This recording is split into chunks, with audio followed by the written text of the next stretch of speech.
ন্যায় বিচার এটা ইসলামের চমৎকার একটি বিষয়। যদিও মুসলমানদের মাঝে বর্তমান ন্যায় পরায়ণতা, ন্যায় বিচার, ন্যায় নীতির বড় অভাব। ন্যায় বিচার, ন্যায় পরায়ণতা, সঠিক বিচার, এই বিষয়গুলো মূলত মুসলমানদের সম্পদ, ইসলামের সৌন্দর্য। কিন্তু এই বিষয়গুলো এখন নিয়েছে অমুসলিমরা। পৃথিবীর নানান প্রান্তের অমুসলিম দেশগুলোতে সেখানে আপনারা দেখবেন ন্যায় বিচারটা প্রতিষ্ঠিত আছে। আপনি কোনো অপরাধ করলে পার পাবেন না, সেটা আপনি যেই হন না কেন। এটা হচ্ছে সৌন্দর্য। যে সৌন্দর্যটা মূলত ছিল ইসলামের, কিন্তু সেটা এখন আর আমাদের মাঝে নাই, সেটা আমরা হারিয়ে ফেলেছি। আমরা প্রত্যেকেই কিন্তু জীবনের কোনো না কোনো অংশে বিচারকের ভূমিকায় অবতীর্ণ হই, প্রত্যেকেই। আপনি আপনার বাড়িতে স্ত্রী এবং মায়ের মাঝে ঝগড়া লেগেছে, আপনি তখন বিচারক। আপনার দুই সন্তানের মাঝে ঝগড়া লেগেছে, আপনি বাবা, আপনি তখন বিচারক। রাস্তায় যাচ্ছেন, রিক্সাওয়ালার সাথে বাইকওয়ালার ধাক্কা লেগেছে, মোটরসাইকেলওয়ালা পড়ে গেছে, এরপরে দুইজন ঝগড়া শুরু করেছে। আপনি সে পাশ দিয়ে যাচ্ছিলেন, তাদের ঝগড়া দেখে দাঁড়িয়ে গেলেন। সাথে সাথে একজন বলল, ভাই দেখেন তো বিষয়টা। অর্থাৎ না চাওয়া সত্ত্বেও আপনি কিন্তু তখন অটোমেটিক বিচারক হয়ে গেছেন। তার মানে হচ্ছে আমরা প্রত্যেকেই জীবনের কোনো না কোনো অংশে বিচারক হয়ে যায়। আর রাষ্ট্রের সর্বোচ্চ পর্যায়ের বিচারক যারা হাইকোর্ট, সুপ্রিম কোর্টের বিচার বিভাগগুলো পরিচালনা করেন, তারাও বিচারক। ইসলামের থিওরি হচ্ছে জীবনের যেই পয়েন্টেই আপনি বিচারকের ভূমিকায় অবতীর্ণ হবেন, ওই পয়েন্টেই আপনাকে ইনসাফ করতে হবে। আপনারা কি ঘুমাচ্ছেন? কি করতে হবে? কি করতে হবে? ইনসাফ। ইনসাফ মানে ন্যায় বিচার, ন্যায় পরায়ণতা। ইনসাফের বিপরীত শব্দ হচ্ছে জুলুম। যে ইনসাফ করে সে জুলুম করে না, যে জুলুম করে সে ইনসাফ করতে পারে না। তো আল্লাহ সুবহানাহু ওয়া তাআলা কোরআনুল কারীমে এই বিষয়ে আমাদেরকে বারবার কিছু কথা বলেছেন। রব্বুল আলামিন সূরা হুজুরাতের 9 নম্বর আয়াতের মধ্যে বললেন, ওয়া কসিতু ইন্নাল্লাহা ইউহিব্বুল মুকসিতিন। তোমরা ন্যায় বিচার করবা, ন্যায় নীতির প্রদর্শন করবা। ইন্নাল্লাহা, নিশ্চয়ই আল্লাহ, ইউহিব্বু, ভালোবাসে, মুকসিতিন, যারা ন্যায় বিচারক হয়।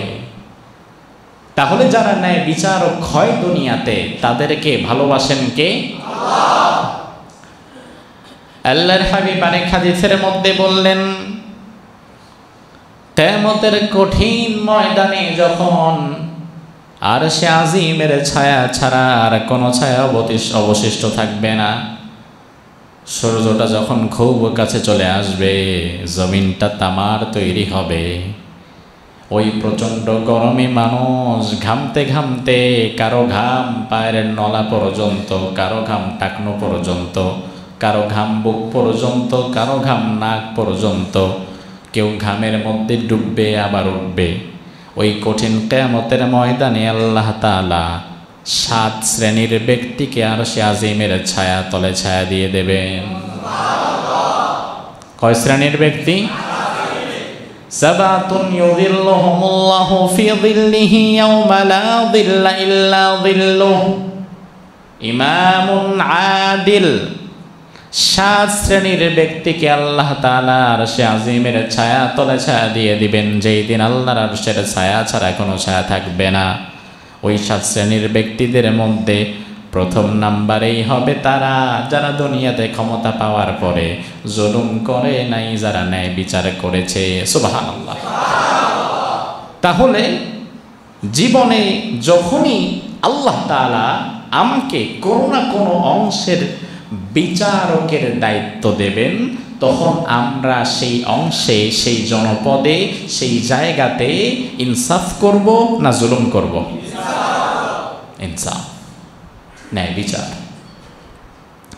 আপনি যদি ইনসাফ করেন, আপনি যদি ন্যায় বিচারক হন, তাহলে দুনিয়াতে আপনি কি পাবেন না পাবেন সেটার হিসাব যদি বাদও দিয়ে দেন, আল্লাহর কাছে এত চমৎকার মর্যাদা আপনি পাবেন যে মর্যাদা আমি পাবো না। এই যে দুনিয়াতে এই মিম্বারটা দামি, আমরা যারা আলেম আমরাও আপনাদের ভালোবাসার এবং দামি মানুষ। আমাদের জন্য কিয়ামতে অন্যান্য পুরস্কার আছে, কিন্তু দুনিয়াতে যারা ন্যায় বিচারক হবেন তাদের পুরস্কারটা এতটা চমৎকার যে পুরস্কারের সাথে অন্যদের পুরস্কারের কোনো মিল নাই। কেমন পুরস্কার দেখেন, রাসূল হাদিসে কি বলে, সহিহ মুসলিম 4825 নম্বর হাদিস। আল্লাহর হাবিব বলেন, ইন্নাল মুকসিতিনা ইনদাল্লাহি আলা মানাবিরি মিন নূরি আন ইয়ামিনির রহমানি আযজা ওয়া জাল্লা। আল্লাহ রাব্বুল আলামিন কিয়ামতের ময়দানে তার ডান পাশে একটা নূরের তৈরি একটা এইরকম মিম্বার বানাবেন। আল্লাহর সিংহাসনের পাশে এরকমের একটা বড় মিম্বার থাকবে। ইটের তৈরি, পাথরের তৈরি নাকি নূরের তৈরি? দুনিয়াতে আপনি কোটি টাকার মালিক, 100 কোটি টাকা দিয়েও একটা নূরের তৈরি মিম্বার বানাতে পারবেন না। আল্লাহর হাবিব বলেন, আল্লাহ তাআলা সেই দিন নূরের তৈরি একটা মিম্বার তার আরশের ডান পাশে বানিয়ে রাখবেন, এবং দুনিয়াতে যারা ন্যায় বিচার করেছে তাদেরকে ডেকে ডেকে ডেকে ডেকে আল্লাহর ডান পাশের সেই নূরের তৈরি মিম্বারে বসিয়ে দেবেন। কি চমৎকার কথা রে ভাই! আরে আল্লাহর সিংহাসনের পাশে আরেকটা মিম্বার, ওইখানে আমি বিচারক, আমি বসবো। আহারে, এই মর্যাদা, এই ফজিলত কার আছে? সুবহানাল্লাহ, কত চমৎকার! আল্লাহর হাবিব তিরমিজির 1330 নম্বর হাদিসের মধ্যে বললেন, ইন্নাল্লাহা মাআল কাযী, নিশ্চয় আল্লাহ তাআলা দুনিয়াতে বিচারকের সাথে থাকেন, মা লাম ইয়াজুর, যতক্ষণ না পর্যন্ত সে অবিচার না করে। ফাইদা জারাবার আল্লাহু মিনহু ওয়া আলজামাহু শাইতান, কিন্তু যখন ওই বিচারক কোনো অবিচার করে ফেলে, কোনো জুলুম করে ফেলে, আল্লাহ তাআলা ওই বিচারকের থেকে তার রহমতের ছায়াটা তুলে নেয় এবং আল্লাহ তাআলা ওই বিচারকের সার্বক্ষণিক সঙ্গী হিসাবে শয়তানকে বানিয়ে দেয়। দেখেন, একজন বিচারক যতটা সময় পর্যন্ত ন্যায় বিচার করে তার সাথে থাকে কে? আর যখন বিচার করে কে? পৃথিবীর নানান প্রান্তের বিচারকদের দিকে তাকালে এখন তো আমাদের মনে হয় এত পরিমাণে অবিচার তারা করেছে, শয়তান আর সাথে থাকা লাগে না, এগুলো নিজেরাই এক একটা শয়তান হয়ে গেছে। শয়তান সাথে থাকবে কি? নিজেরাই এক একটা শয়তান হয়ে গেছে। যা বিচার করেছে জীবনে, হিসাব করলে দেখা যাবে 5% বিচার সঠিক করে নেই, সারা জীবন ভুল রায় দিয়েছে। ভয়াবহ বিষয়। আমার ভাইরা, আমরা ভালো করে জানি যে এই জিনিস যত দামি, ওই জিনিস যদি কখনো নষ্ট হয়ে যায় সেটা ব্যবহারের অনুপযুক্ত হয়ে যায়। আপনার মর্যাদা যত উপরে, আবার আপনি যদি আপনার জায়গাটা ধরে রাখতে না পারেন, আপনার পদস্খলন হবে ঠিক ততটাই নিচে। আমি একতলায় উঠেছি, আমার বাড়ি একতলা, আমারে যদি আপনি একতলার ছাদ থেকে ফালায় দেন, আমি মরবো না, সর্বোচ্চ হাতটা একটু মচকাইতে পারে, কিন্তু আপনার বাড়ি 10 তলা, আপনারে যদি ফালায় দেওয়া হয় তাইলে কিন্তু আপনার বাঁচার উপায় নাই। আপনার মর্যাদা যেমন বেশি, নিচে পড়লে কিন্তু আপনার শাস্তিটাও হবে বেশি। এজন্য দুনিয়াতে বিচারক যারা হবেন সাবধান। বিচারকের চেয়ারটা অবশ্যই গুরুত্বপূর্ণ, নয়তো আল্লাহ তাআলা তার আসনের পাশে বিচারকের বসাইতো না। অবশ্যই বিচারকের চেয়ারটা অনেক অনেক গুরুত্বপূর্ণ। দুনিয়াতেও যারা বিচার করে তাদের দাম আমাদের চাইতে বেশি না কম? গ্রাম অঞ্চলে যারা বিচার করে তাদেরকে বলে মাতবর, সর্দার। সাধারণ মানুষের মাঝে তাদের দাম বেশি থাকে। আর যারা রাষ্ট্রীয়ভাবে বিচারকের দায়িত্ব পালন করে, হাইকোর্ট সুপ্রিম কোর্টের বিচারক যারা, তাদের দাম তো অনেক বেশি। পুলিশ আসতে যাইতে তাদেরকে সেলুট দেয়। সেলুট যদি পুলিশ না দেয় তাইলে পুলিশের উপরে মামলা দেওয়ার অধিকারও বিচারকের আছে, সে ওই পর্যায়ে বসে আছে। তাইলে দুনিয়াতে আপনার সম্মান যেমন বেশি, আপনি যদি আপনার দায়িত্ব সঠিকভাবে পালন করেন আখিরাতেও আপনার সম্মান হবে। আর যদি দায়িত্ব অবহেলা করেন, অপর মহলের চাপে যদি বিচারটারে ঘোরাইয়া দেন, তাইলে দুনিয়াতেও টিকতে পারবেন না, আবার আখিরাতেও জাহান্নাম আপনার জন্য স্থায়ী হয়ে যাবে। আপনি এটা মনে করবেন না যে হ্যাঁ দুনিয়াতে আমি টিকতে পারবো না। দুনিয়ার ইতিহাস তো এটা বলে না, পৃথিবীর ইতিহাস এটা বলে না। এই পৃথিবীতে যারাই অবিচার করেছে, ন্যায় নীতিহীনভাবে কারো দিকে তাকায়া বিচার করেছে, এরা শেষ পর্যন্ত তাদের জন্মভূমিতে আর থাকতে পারে নাই, কয়দিন পরে এদেরকে পালায়া যেতে হয়েছে। ইতিহাস তো এটা বলে। গত জমায় বলেছিলাম না, আল্লাহ তাআলা যদি একবার খেলাটা ঘোরায় দেয়, বাহিরের লোক দরকার নাই তো। আজকে তোমারে পাহারা দিচ্ছে যারা, কালকে তোমারে মেরে ফেলবে তারা। এটাই বাস্তবতা, এটাই বাস্তবতা। আপনি মানেন আর না মানেন, এটাই বাস্তবতা। আমার ভাইয়ের, আল্লাহর হাবিব এজন্য বিচারকদের খুব সাবধান করে দিলেন। সুনান ইবনে মাজার 2321 নম্বর হাদিস, আল্লাহর হাবিব বলেন, মা মিন হাকিমিন ইয়াহকুমু বাইনান নাস ইল্লা জাআ ইয়াউমাল কিয়ামাহ ওয়া মালাকুন আখিদুন বিকাফাহু। এমন কোন বিচারক দুনিয়াতে থাকবে না যাকে আল্লাহর আদালতে তোলা না হবে। তার মানে হচ্ছে দুনিয়ার বিচারকদের বিচারও যিনি করবেন তিনি কে?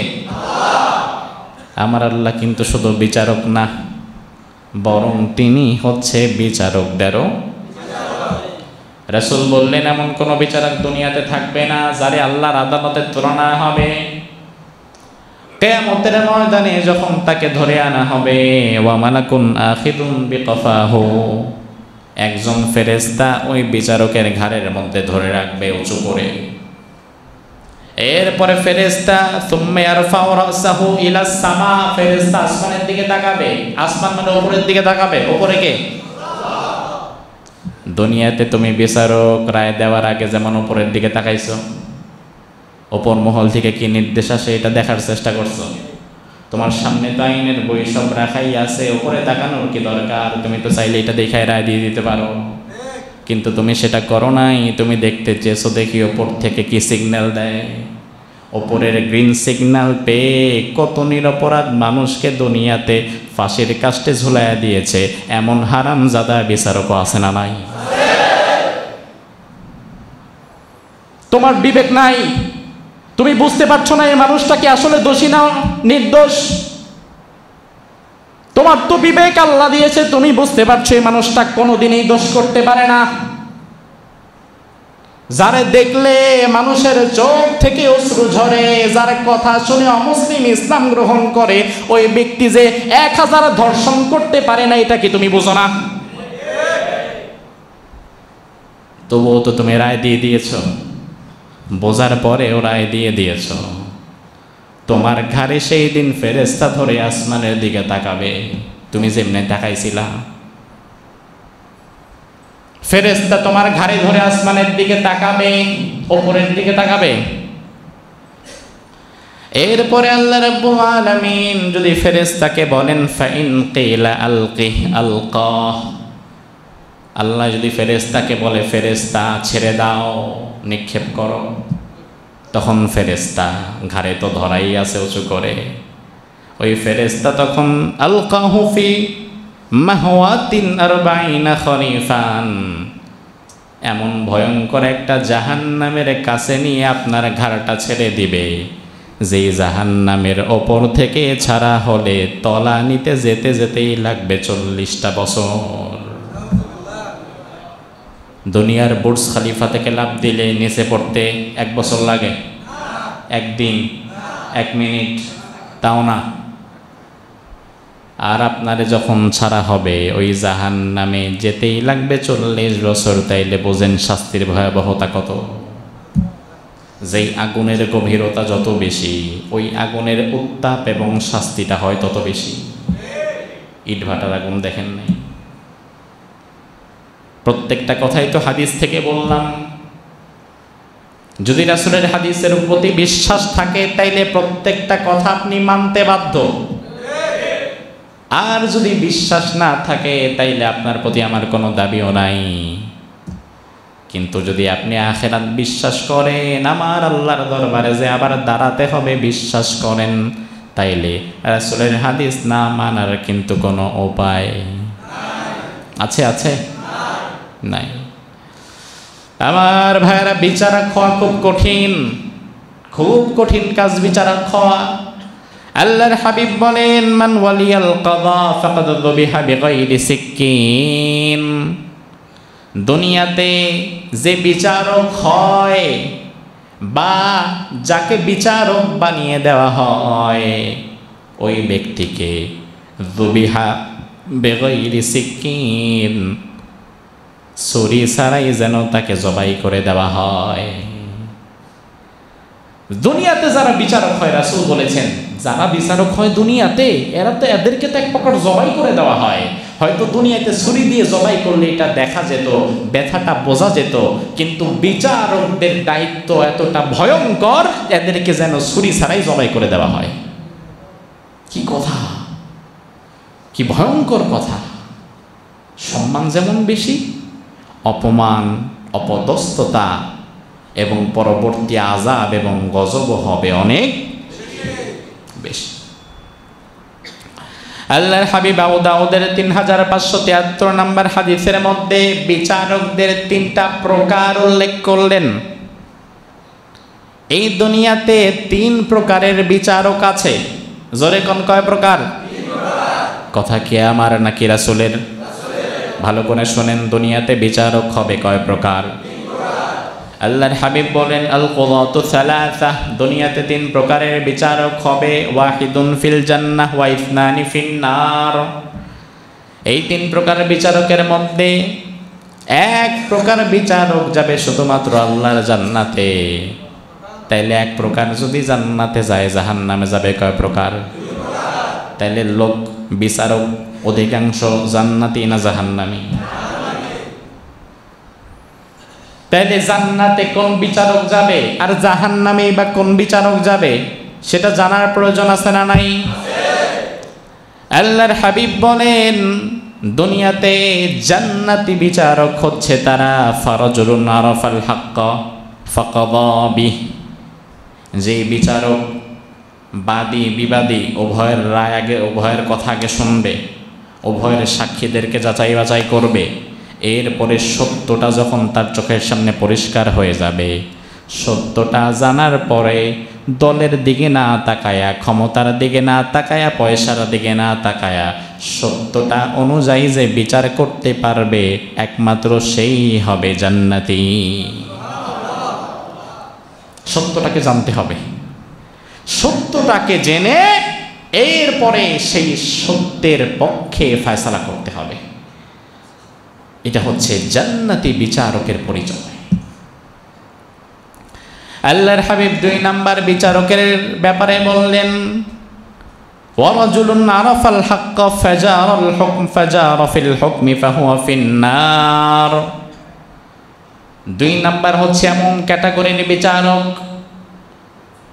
যারা সত্যটা বুঝতে পারবে, সাক্ষী টাক্ষী সব কিছুর বর্ণনার পরে সত্য যে আসলে কোনটা এটা সে বুঝতে পারবে। বোঝার পরে আগে দল দেখবে, ক্ষমতা দেখবে, তার বংশ পরিচয় দেখবে, নানান দিক বাজ বিচার করবে। সত্যটা জানার পরেও সে সত্যের পক্ষে না যে মিথ্যার পক্ষে রায় দিয়ে দিবে, রাসূল বললেন এরাই হচ্ছে জাহান্নামী। এটা কি? তাহলে এবার আপনি বলেন, জান্নাতি বিচারকের সংখ্যা বেশি নাকি জাহান্নামী বিচারকের? আপনি সাধারণ মানুষ, আপনার সাথে যদি কোনো কারণে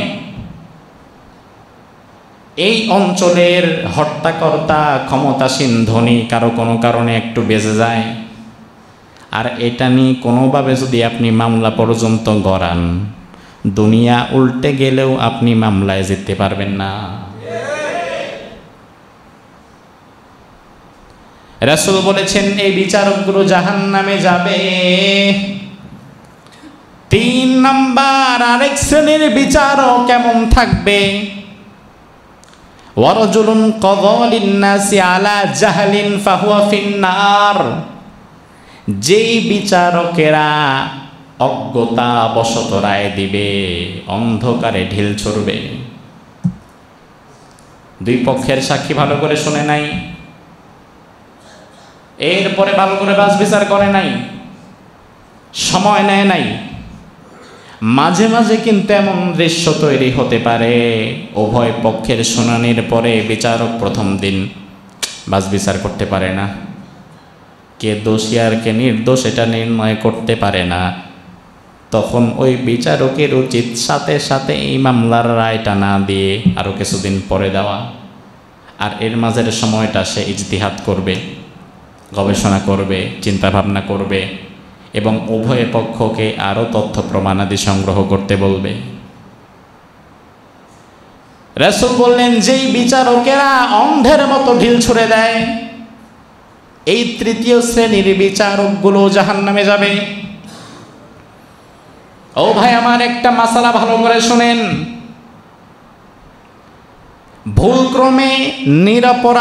ভুলক্রমে অপরাধী ব্যক্তিকে মাফ করে দেওয়া জায়েজ, কিন্তু ভুলক্রমে নিরপরাধ ব্যক্তিকে শাস্তি দেওয়া হারাম। বুঝাইতে পারিনি? কথাটা বুঝতে পেরেছেন? আবার বলি, হাকিমের কাছে আদালতে দুই ব্যক্তি উঠেছে, মামলা। বাদী দাবি করলো, মাননীয় আদালত, এই লোকটা গত বৃহস্পতিবার আমার বাড়িতে চুরি করেছে। আদালত বলল তাই নাকি, আপনার কোনো কিছু বলার আছে? বিবাদী আত্মপক্ষ সমর্থন করে বলল না, আমি তো চুরি করি নাই। মাননীয় আদালত, আমি চুরি করবো কিভাবে? সে যে বৃহস্পতিবার তার বাড়িতে চুরির কথা বলতেছে, আমি তো ওই দিন ঢাকাতেই ছিলাম না, আমি তো সাভারে ছিলাম না, আমি ছিলাম চট্টগ্রামে। আমি যে চট্টগ্রামে ছিলাম তার 2 জন সাক্ষীও নিয়ে আসছি। এখন আদালতে যিনি বসছে, হাকিম যিনি, তিনি কি গায়েব জানে? বোঝে না, গায়েব জানে। কিন্তু উপস্থিত সাক্ষ্য প্রমাণ বাদীর পক্ষে কিছুই নাই, শুধু একা তার মৌখিক কথা। অন্যদিকে যাকে দোষী সাব্যস্ত করা হচ্ছে, যাকে চোর বলে দাবি করা হচ্ছে, সে খুব বাকপটু, মারাত্মক কথা বলতে পারে, আবার সাক্ষীও 2 জন নিয়ে আসছে। তাইলে উপস্থিত সাক্ষ্য প্রমাণাদি কার পক্ষে? যার সাক্ষ্য প্রমাণ আছে তার পক্ষে। এবার হাকিম উপস্থিত সাক্ষ্য প্রমাণাদির ভিত্তিতে বাদী যে তাকে বলল, কই আপনার তো আর সাক্ষী আছে? কয় নাই। তা আপনার যদি সাক্ষী না থাকে আপনি প্রমাণ করবেন কিভাবে? আর ইসলামী শরীয়তে কোনো ব্যক্তির অপরাধ পরিপূর্ণ প্রমাণিত হওয়া ছাড়া ওই ব্যক্তিকে সেই অপরাধী হিসাবে বলা যাবে না। চোরের যদি চুরি প্রমাণিত না হয় তাকে চোর বলে ডাকা যাবে না। এবার মাননীয় আদালত সিদ্ধান্ত দিল, আচ্ছা ঠিক আছে, যান, আপনাকে বেকসুর খালাস দিয়ে দিলাম, যেহেতু তার পক্ষে সাক্ষী ভারী আর ওই বেটার কোনো সাক্ষী নাই। এই যে বেকসুর খালাসটা যাকে দিল, আসলে সে চুরিটা করেছে, আসলে সে অপরাধটা করেছে, কিন্তু আদালত এটা জানেই না। এবার কিয়ামতের কঠিন ময়দানে আল্লাহ তাআলা বিচারকদের বিচার যখন করবেন, তখন এই ব্যাটারে দাঁড় করাবেন। এই আদালতের মাননীয় আদালত, যিনি হাকিম, যিনি বিচারক, তাকে দাঁড় করাবেন। দাঁড় করিয়ে বলবেন, ও বান্দা, দুনিয়াতে তোমার দরবারে দুই ব্যক্তি বিচারে নিয়ে গিয়েছিল, তুমি সঠিক বিচারটা করতে পারো নাই, তুমি চোরটাকে ছেড়ে দিয়েছ, এটার জবাবটা দাও। আপনি তখন বলতে পারবেন, আল্লাহ, এই লোকটার কাছে পর্যাপ্ত পরিমাণ সাক্ষী ছিল না, সাক্ষীর অভাবে সে প্রমাণ করতে ব্যর্থ, আর আমি তো আপনার মতো গায়েব জানিও না, সাক্ষীর অভাবে সে প্রমাণ করতে ব্যর্থ। আর অন্যদিকে এই লোকটা বাকপটু, খুব ধুরন্ধর, চালাক মানুষ, সে 2-4টা সাক্ষীও গোছায় নিয়ে আসছিল, তো আমি ভুল ক্রমে তাকে মাফ করে দিয়েছিলাম। আয় আল্লাহ, যদিও সেই দিন মাফ করে দিয়েছিলাম, আজকে তো আরো কঠিন বিচারের দিন, আপনি তার ওই দিনের বিচারটা আজকে আপনি আপনার আদালতে করে নেন। এটা বলার সুযোগ আছে না? বিবেক কি বলে? সুযোগ আছে না নাই? এজন্য ভুল করে অপরাধী ব্যক্তিকে মাফ করে দেওয়া জায়েজ, কিন্তু ভাই আমার, ভুল করে নিরপরাধ ব্যক্তিকে শাস্তি দেওয়া হারাম। তার কারণ আল্লাহ যখন আপনারে বলবে, বান্দা, তোমার আদালতে এমন ব্যক্তির নামে একটা মামলা দায়ের করা হয়েছিল, যে ব্যক্তি সারা জীবন মানুষের মাঝে ইসলামের কথা বলেছে, কোরআনের কথা বলেছে, এই ব্যক্তিকে নিরপরাধ হওয়া সত্ত্বেও তুমি তার জীবনের 13টা বছর কেন নিয়ে নিরা কলমের খোঁচায় জবাব দাও, আপনি কিন্তু ওই দিন তার জীবনের 13টা বছর আর ফিরে দিতে পারবেন না।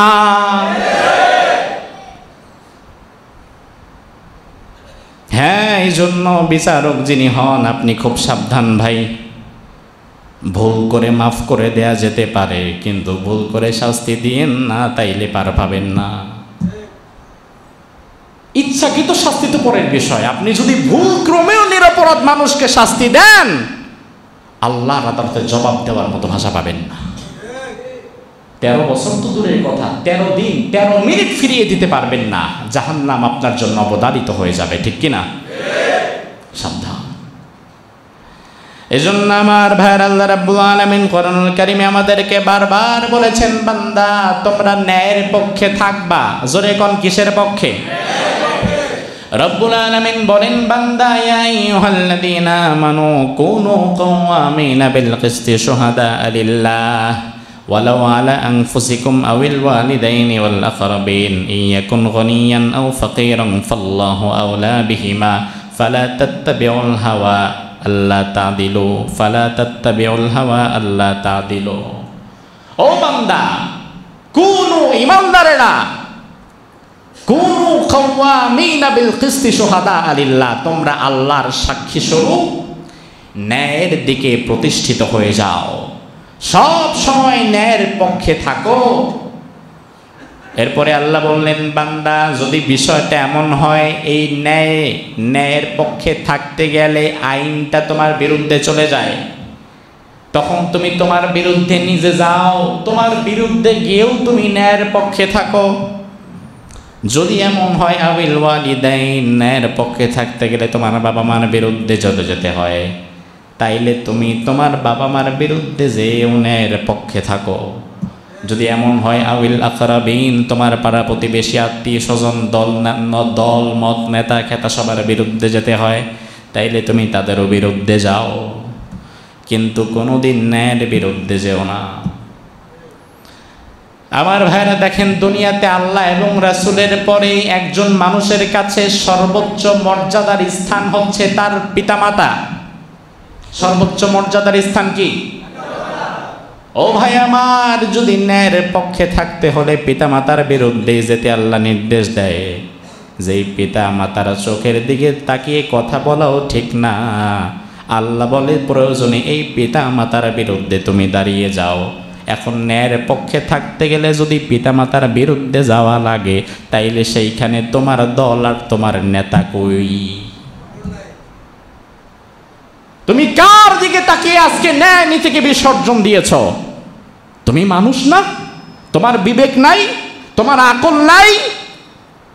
আজ তোমাকে বিবেক সম্পন্ন প্রাণী আশরাফুল মাখলুকাত মানুষ বানাবার পরেও যদি তুমি তোমার ন্যায় নীতিকে কোন দলের কাছে বন্ধক দিয়ে রাখো, তাইলে তোমার মধ্যে আর একটা গরুর মধ্যে তো পার্থক্য নাই। কথা তো গরুও শোনে, দেখা তো গরুও দেখে। গরু যা দেখে সব বোঝে না, যা শোনে সব শোনে না, সব বুঝতে পারার মতো আকল বিবেক আল্লাহ তাআলা তাকে দেয় নাই। গরুর কান আছে না? কথা হয় না? কান কি ঘাস খাওয়ার জন্য? কিসের জন্য? আপনি যদি গরুর কাছে গিয়া বলেন, কিরে গরু খাইছস কে সকালে, গরু কিন্তু আপনার প্রত্যেকটা কথাই শুনেছে, কিন্তু বুঝতে পারছে কিছু? কারণ শোনার ক্ষমতা দিয়েছে, বোঝার ক্ষমতা দেয় নাই। দেখার ক্ষমতা দিয়েছে, বোঝার ক্ষমতা দেয় নাই। তুমিও যা দেখো, যা শোনো, এইগুলা দেখার পরে শোনার পরেও যদি না বোঝো, তাইলে ওই গরুটাও যেমন তুমিও হয়ে গেলা তেমন। একই তো ভাই, আমাকে তেমন হলে চলবে না। আরে আল্লাহ তাআলা আমাকে আশরাফুল মাখলুকাত বানিয়েছে, আমাকে বিবেক দিয়েছে, চোখ দিয়েছে, মুখ দিয়েছে, কান দিয়েছে। আমি জীবনে যতক্ষণ পর্যন্ত থাকবো, আমি ন্যায়ের পক্ষেই থাকবো। ন্যায়ের পক্ষে থাকতে গেলে যদি আমার অবস্থান পরিবর্তন করতে হয়, পরিবর্তন হোক। ন্যায়ের পক্ষে থাকতে গেলে যদি আমার কোনো ক্ষতি হয়, ক্ষতি হোক। কারণ আমি একটা থিওরিতে দৃঢ়ভাবে বিশ্বাস করি, যদি আল্লাহর জন্য সত্যের পক্ষে থাকতে যে 4 আনা আমাকে হারাতে হয়, আমার মালিক পরবর্তীতে 8 আনা আমাকে ফিরিয়ে দেবে। অনেক হুজুর চিন্তা করে কথা বললে চাকরি চলে যাবে। ওই মিয়া, তোমার চাকরি তো তোমারে খাওয়ায় না, এই চাকরি ছাড়াও তো আল্লাহ তোমাকে খাওয়াতে পারে। ওই পাখির দিকে তাকাও, যেই পাখি সকালবেলায় খাবারের সন্ধানে বের হয়ে যায়, সন্ধ্যাবেলায় তার পেট পুড়িয়ে আবার রব তাকে বাড়িতে ফিরিয়ে দেয়। তুমি তো মানুষ, তুমি কাকে ভয় করো? জীবনে তুমি যদি কাউকে ভয় করোই, সেটা ভয় করো বা একমাত্র আল্লাহকে, আর নয়তো সারা জীবন ইমাম হওয়ার পরেও মানুষের জুতা টাইনা করতে হবে। ব্যক্তিত্ববোধ নাই, আত্মমর্যাদা নাই, আত্মমর্যাদাহীন মানুষ। কোরআন সুন্নাহর সঠিক জ্ঞান থাকার পরেও কথা বলে না। মানুষকে আপনি কোরআন সুন্নাহ বলতে আপনার বাধা কোথায়? এই যে আমি এখানে বসেছি, কোরআন হাদিস থেকে আমি কথা বলছি, এরপরে আপনারা এই হাদিসটা মানলেন না বা এই অনুযায়ী আমল করতে পারলেন না, এরপরে আমি কি গিয়ে আপনাদেরকে পিটাবো? ওই ক্ষমতা তো আমার নাই। ভাই, আমার দায়িত্বটা আমাকে পালন করতে দেন। আমার দায়িত্ব হচ্ছে শুধু প্রচার করা, বাকি মানা এবং না মানার দায়িত্ব তো আপনার। কিন্তু আল্লাহর আদালতে অন্তত আমি তো আসামি হতে পারবো না যে তোমাকে এই দায়িত্ব দেওয়ার পরে তুমি প্রচার করবা না কেন, তুমি বলে দিলা না কেন, তুমি সত্য বিষয়টাকে সামনে আনলা না কেন। এই জাতির জন্য দুর্ভাগ্য এটা। এজন্য আমার ভাইয়ের, আল্লাহ রাব্বুল আলামিন বলেন, বান্দা সব সময় ন্যায়ের পক্ষে থাকবা। যখন কোনো বিচার আচার করবা, সত্যটা জেনে, সঠিকটা জেনে, এরপরে করবার ন্যায় বিচার। এরপরে করবা কোন বিচার? এখন ন্যায় বিচার করবেন কি দিয়ে? বিচার করার জন্য তো কিছু ফর্মুলা প্রয়োজন, কিছু আইন, কিছু বিধিমালার প্রয়োজন। এখন আপনি কোন ফর্মুলায় কিভাবে বিচার আচার করবেন সেটাও কোরআনে আছে না নাই? আল্লাহ রাব্বুল আলামিন বলে, বান্দা তুমি যদি ঈমানদার হও, তাহলে ঈমানদার হওয়ার পরে তোমার কাজ হচ্ছে, আল্লাহ তাআলা যদি তোমাকে বিচারকের কোনো আসনে বসিয়ে দেয়, যদি আইন প্রবর্তনকারী হিসাবে তোমার ক্ষমতা দিয়ে দেয়, তাহলে ওয়া আনিহকুম বাইনাহুম বিমা আনজালাল্লাহ, ওয়া আনিহকুম, আর তোমরা বিচার করো, হাকিম হও, বিচার করো, হুকুম দাও, বিমা, তা দ্বারা, আনজালাল্লাহ, যা আল্লাহ নাজিল করেছে। এখন আল্লাহ নাজিল করেছে কোন কিতাব? আল্লাহ রাব্বুল আলামিন বলে, বান্দা তুমি যদি বিচারক হও, তাহলে তোমার বিচারটা হবে কোন কিতাব দিয়ে? আমরা করি কোন কিতাব দিয়ে? 200 বছর আগে তৈরি হওয়া সেই ব্রিটিশের তৈরি করা বিধিবিধান দিয়ে। আল্লাহ রাব্বুল আলামিন কোরআনুল কারীমে আবার বললেন, বান্দা ওয়ামান লাম ইয়াহকুম বিমা আনজালাল্লাহু ফাউলাইকা হুমুল যালিমুন। আরেক জায়গায় বললেন, আগের আয়াতে বললেন ফাউলাইকা হুমুল কাফিরুন, আবার পরের আয়াতে বললেন ফাউলাইকা হুমুল ফাসিকুন। আল্লাহ বললেন, বান্দা আল্লাহর বিধান অনুযায়ী কোরআন দিয়ে যে বিচার ফায়সালা করে না সে কাফের। কার কথা? সে জালেম। কার কথা? সে ফাসিক। কার কথা?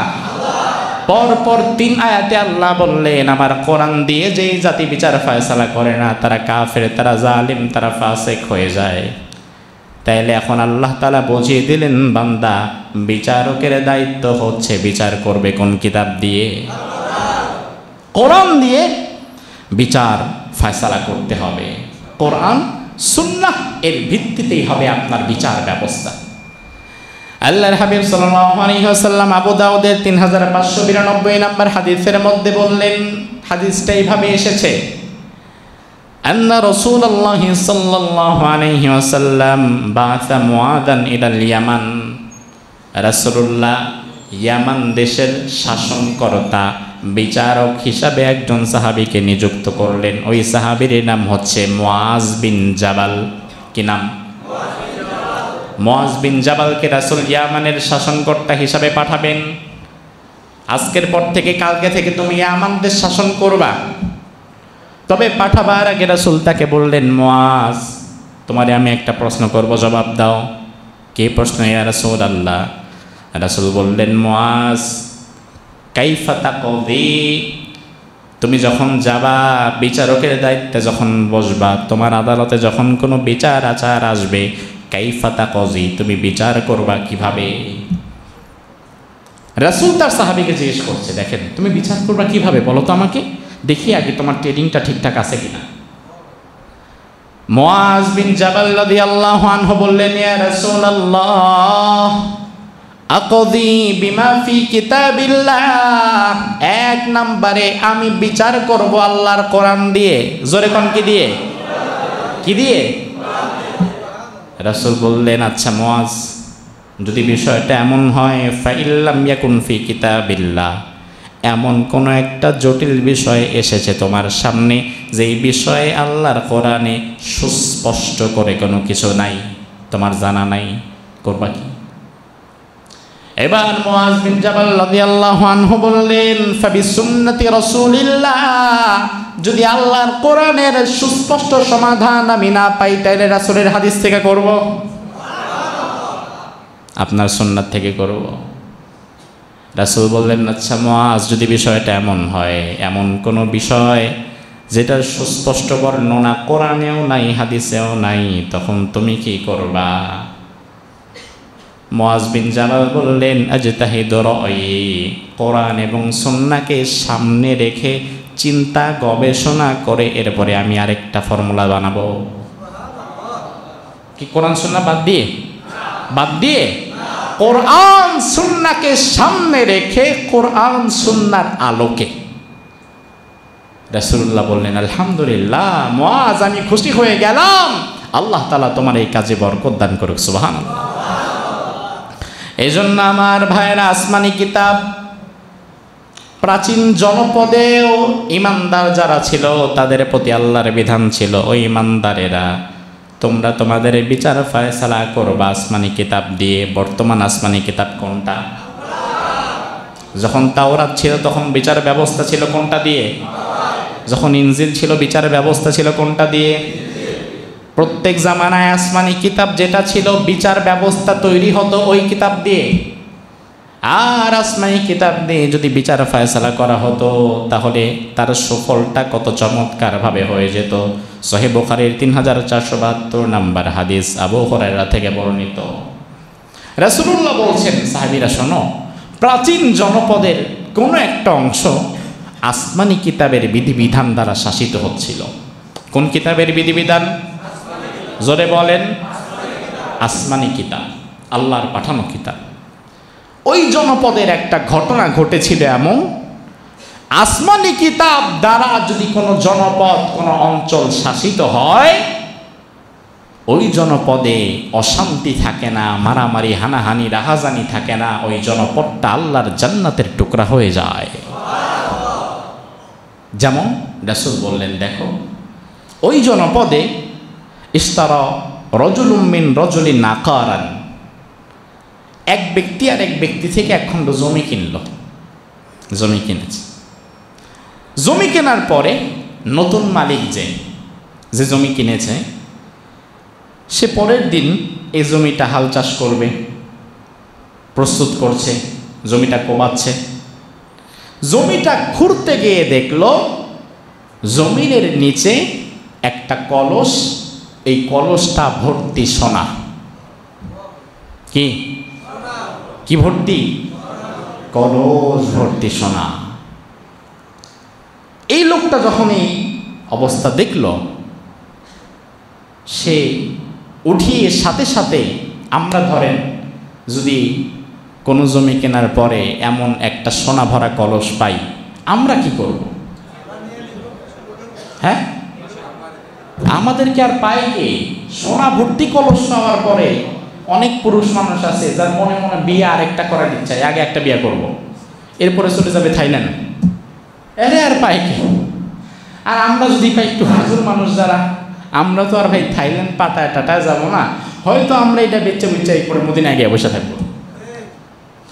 আমরা আরে এটা তো আমার অধিকার, আরে পাইছি, এটা তো করে বলাও যাবে না, বইলে আরো বিপদে পড়বো নাকি, বউরে বলা যাবে না। দেখেন ওই জনপদের যে ব্যক্তি সোনা ভর্তি কলসটা পেয়েছে, এটা নিয়ে দৌড়ে সে পূর্বের জমিওয়ালা আছে তার বাড়িতে গিয়ে হাজির হয়েছে। সুবহানাল্লাহ কয় না পাবলি? তার বাড়িতে হাজির হয়েছে। হাজির হয়ে বলল, খুদ যাহাবাক, এই আপনি আপনার সোনার কলসি নেন। বলে আমার সোনার কলসি মানে? বলে আরে আপনার জমি যেটা কিনেছি আমি, ওই জমি যখন আমি চাষ করতে গেলাম, ওই জমির নিচে এমন একটা সোনা ভর্তি কলস আমি পেলাম, তো আমি তো আপনার কাছ থেকে ইন্নামাশতারাইতু মিনকাল আরদ ওয়া লাম আশতারি যাহাব, আমি আপনার কাছ থেকে সোনা ভর্তি কলস তো কিনি নাই, আমি কিনছি জমি, তো যেটা কিনি নাই, যেটা আপনার, এটা আপনি নিয়ে নেন। ওই ব্যক্তি বলল, আমি আপনার কাছে শুধুমাত্র জমি বিক্রি করি নাই, এই জমিতে যা পাবেন সবই আপনার, কারণ এই কলসটা আমি ওখানে রাখি নাই। ওই লোক বলে, না ভাই এটা আমি নিতে পারবো না, এটা আমার না। দুইজন এবার এই সোনা ভর্তি কলস নিয়ে ঝগড়া মারামারি পর্যন্ত লাগাই দিল। সুবহানাল্লাহ বলবেন না? আমরা হলে কি করতাম? আমরাও মারামারি করতাম। যদি পূর্বের মালিক কোনোভাবে টের পাইতো আমার জমিতে কিছু একটা পাইছে, এটা উদ্ধার করার আগ পর্যন্ত পূর্বের মালিকের ঘুম হারাম। আরে সোনা ভর্তি কলস তো দূরে থাক, জমি কিনেছি, জমি কেনার পরে মাশাআল্লাহ জমিতে গাছ যেগুলো আছে, এই গাছ নেওয়ার জন্য পূর্বের মালিক সারাদিন দূরের উপর রাখে। সোনা তো দূরের কথা, একটা গাছই দিবে না, একটা ডাল দিবে না। আর সোনা ভর্তি কলস সে দেওয়ার জন্য ঝগড়া করতেছে, আর ওই লোক না নেওয়ার জন্য ঝগড়া করতেছে। এবার উভয় চলে গেল বিচারকের কাছে। দেখেন বিচারকের কাছে মামলা উঠছে, আমাদের দৃষ্টিতে কেমন পাগল পাগল মনে হয়, আর পাগল নাকি রে, সোনার কলস নিয়ে আবার মামলা করার কি দরকার? সোনার কলস নিয়ে বিচারকের কাছে মামলা উঠেছে, আমাদের আদালতে কোনোদিন এভাবে মামলা ওঠা সম্ভব? যদি কোনোদিন উঠেও যায়, বিচারক বলবে তুমিও যখন নিবা না, তুমিও নিবা না, আমারই দাও, আমারই দাও, আমি তোমাদেরকে উদ্ধার করলাম, সহযোগিতা করলাম। কারণ মুসলমান যদি মুসলমানকে সহযোগিতা না করে আর কে করবে রে ভাই? ওই বিচারক দেখেন সে উভয়ের বর্ণনা শুনল। উভয়ের বর্ণনা শোনার পরে এবার সে একটা সলিউশন দিল, কতটা চমৎকার। সে বলল, আচ্ছা আলাকুমা ওয়ালাদ, আপনাদের কারো কি ছেলে সন্তান আছে? এক জমিওয়ালা বলল, হ্যাঁ আমার একটা ছেলে আছে, বিয়ে শাদী করায়নি। বিচারক বলল, আচ্ছা আপনার? বলে আমার একটা মেয়ে আছে, বয়স কত? এত, বিবাহযোগ্য। বিচারক বলল, আচ্ছা তাহলে আমি যে ফায়সালাটা দেব সেটা হচ্ছে আপনার ছেলে এবং আপনার মেয়ের মাঝে বিবাহ সম্পাদন করে দেন, আর এই বিয়ের মহারণা হিসাবে স্বর্ণের কলসিটা দিয়ে দেন। এর চাইতে সুন্দর সমাধান আপনার কাছে আর কি হতে পারে? আর কিছু আছে? আসমানি কিতাব দ্বারা যদি কোনো অঞ্চল শাসিত হয়, তখন মানুষ দরজা খুলে ঘুমাবে, কোনো চুরির ভয় থাকবে না। এটাই তো ইসলামের নিদর্শন। কেউ কারোটা নিতে চায় না। আমার ভাইয়ের, এই জন্য আসমানি কিতাবের আইন দ্বারা যে জনপদ শাসিত হয়, ওই জনপদে রহমত, বরকত, শান্তি নাজিল করেন কে? আর যদি আসমানি কিতাবের আইন দ্বারা কোনো জনপদ শাসিত না হয়, কোনো জনপদের নেতারা যদি নিজেদের তৈরি করা আইন দিয়ে ওই জনপদ পরিচালনা করে, আল্লাহর কোরআনের বিধিবিধানগুলো না মানে, তাইলে কি হবে সেটাও হাদিসের মধ্যে আছে না নাই? আল্লাহর হাবিব ইবনে মাজার 4019 নম্বর হাদিসের মধ্যে বললেন, মালাকুম তাহকুম মা লাম তাহকুম আইম্মাতুহুম বিকিতাবিল্লাহ ওয়া তাখায়্যারু মিম্মা আনজালাল্লাহ ইল্লা জাআলাল্লাহু বা'সাহুম বাইনাহুম।